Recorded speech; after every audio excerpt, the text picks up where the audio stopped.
জানাতে এসেছি ভাইয়া, গতকালকে যে একটা ঘটনা ঘটছে যা দেখলাম আর কি ফেসবুক তারপরে ইউটিউব এগুলোতে দেখলাম যে একটা অ্যাক্সিডেন্ট বা আহত হচ্ছে।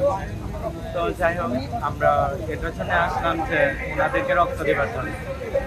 তো সাধারণ রক্ত দিয়ে আমরা এখানে আসছি, সবাই আসছি যে যদি আমরা তাদের পাশে থাকতে পারি বা আমাদের রক্ত যদি ওনার কাজে লাগে তার জন্যই আসছি।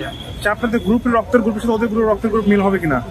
যদি কাটে কাটে মিলে তাহলে তো ভালো মনে হয়, আর যদি আমার কার্ডের সাথে যদি না মিলে তাহলে তো কিছু করার নেই।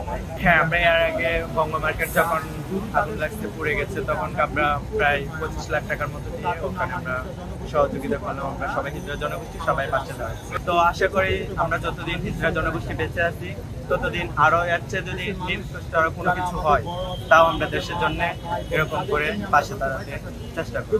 তো আমরা দেশের থেকে আমরা সবার কাছ থেকে ছায়া খাই, আপনাদের কাছ থেকে হাত পায়ে দেখাই। আমাদের বাপ মা যদি আমাদেরকে খাওয়াইতো আমরা তাদের কাছেও কথা শুনতে হইতো, তারাও আমরা 2টা গালি দিত, 2টা মার দিত। তো আমরা পাবলিকের কাছে হাত পায়ে দেখাই, পাবলিক আমাদের খাওয়ায়, পাবলিক আমরা মারতেও পারি। তো তাদের মায়ের খেলে আমাদের কোনো কষ্ট মনে হয় না, দুঃখ মনে হয় না। 10 জনে মারলে 1 জনে আদর করে, সেই আদর ভালোবাসা পায় মনে করেন যে আমরা সব ভুলে যাই।